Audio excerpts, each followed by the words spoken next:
So the female Italian boxer,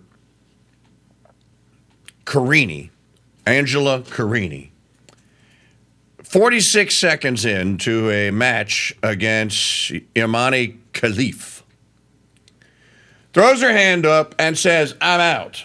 Now, she says after the fact that he hit me 4 times, and the last one hurt so bad that I just didn't want to continue because I feared for my life, or however she said it in Italian.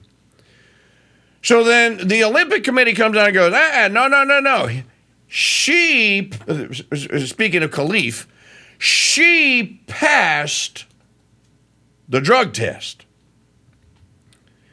And so he is a she. Now, I'm with the people that are out there saying that, look, this is an easy hit. The only test that you need is, remember how when we was in high school, twice a year in high school, when I was in high school, anyway, junior high and high school, when we had gym. You had gym class. Did you get physicals? Yep. We got physicals. The girls get different physicals from the guys. How many of you remember when you were in junior high or high school, guys, I'm talking to the men out there now, when you got a physical, you went into, there was a long line, and you go into the locker room, and the line is usually in the gym, and it's in the basketball court, and you're waiting your turn in line. Maybe there's 2 lines, A through M and N through Z or whatever. And then, you're in your T-shirt and your gym shorts, right? And then you go into the room, and then your name, and you give them your name, and then they got your file there or whatever. Stand on the scale, and they weigh you, right? And then if you're a boy, if you're a male, what happens next? Here's what happens next, ladies. If you've never seen it, and I have no reason to believe that you would have or that you did. So I'll tell you what happens next. If you're a dude, you get weighed in, and they put the thing on your head and how tall you are, and then they ask you a couple of questions, and then you go to the next station down. The next station down is always, it's a male doctor. There's no women in there. There's no nurses. It is a male doctor or nurse or whatever there, and he is now going to administer the cough exam. What's the cough exam? The cough exam is where the doctor will take his hand, he will place it into a certain area under your reproductive part, shall we say. There's 2 parts to that. And you will then turn your head to the side and cough. And you will go a couple of times. And then he'll go, all right, so what he is apparently screening you for is a hernia. It's to make sure you don't. I guess the worst hernia is the one that could be felt by that. So now if you clear the hernia test, now you're okay. You're basically now clear for strenuous activity. You can run, you can lift weights, or whatever they want you to do in gym class. I know all the guys out there are snickering and chuckling right now. They're going, "Oh yeah, I remember that." I remember standing in the line going, "I hope the doc's hands aren't cold." Things like this. Here is my point. You don't need a test for hormones. There's a simple test. Female boxers go into the same line. They get their weight, their height, and then they drop their knickers. They're either women or they're not. If they got parts that can move, that's a dude, you're disqualified. Next.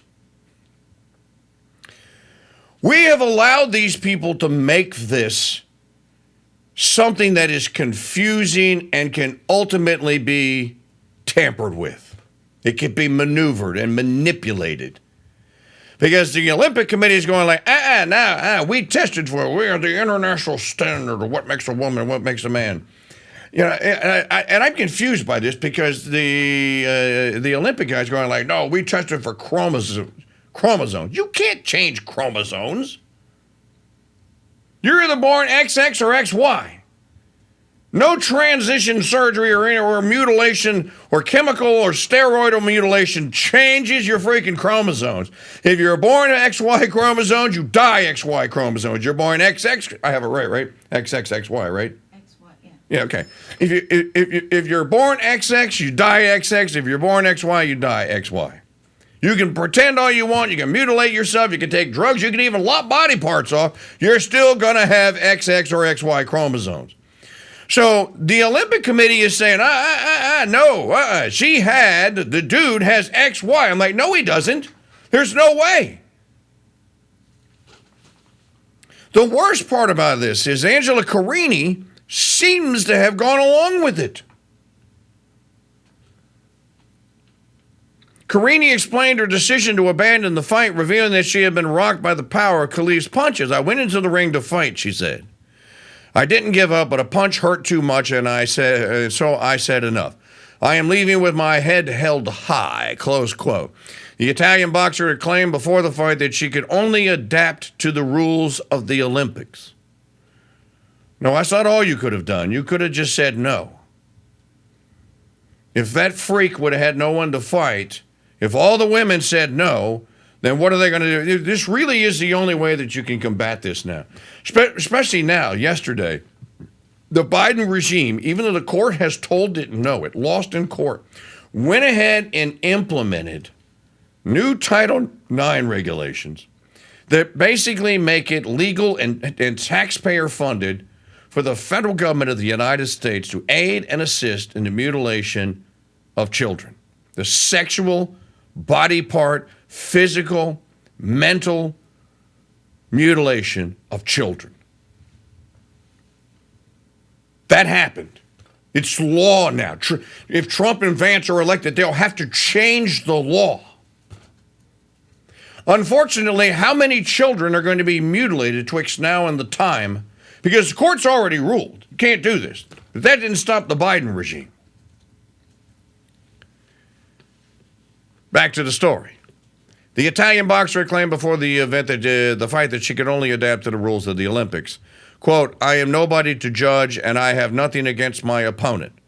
I had a task, and I carried it out, even if she didn't make it.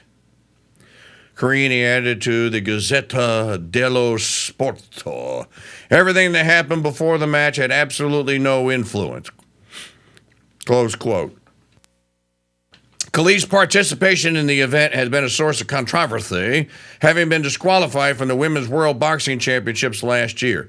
The Olympic website noted that Khalif had been disqualified hours before her gold medal bout against China's Zhang Lu in New Delhi after her elevated levels of testosterone failed to meet the eligibility criteria. Again, this is silly. This is stupid. You can manipulate the testosterone. There's drugs for that. The Algerian Olympic Committee hit back by claiming the disqualification was part of a conspiracy to stop them from winning a gold medal, and said medical reasons were behind high testosterone levels. Lin Yu Ting of Taiwan was also disqualified from the World Championships. According to feminist website Redux, both are thought that's worded wrong. Both are impacted by a difference of, now listen to this. This is what they've done with this. A difference of sexual development. The hell is that? A series of medical conditions identified at birth where genitalia is atypical in relation to chromosomes. You're telling me you have 23 years, going back now, 23 years that in Algeria, they birthmark noted that this weirdo freak, this man that wants to beat the crap out of women and get paid to do it, had dysfunctional chromosomes don't match the plumbing, in other words. Is anyone buying any of this? Do you buy any of this crap? So basically, at the end of the day, what do you have? You have it is now legal in international circles for men to be paid to beat the crap out of women and can even win gold medals for doing it.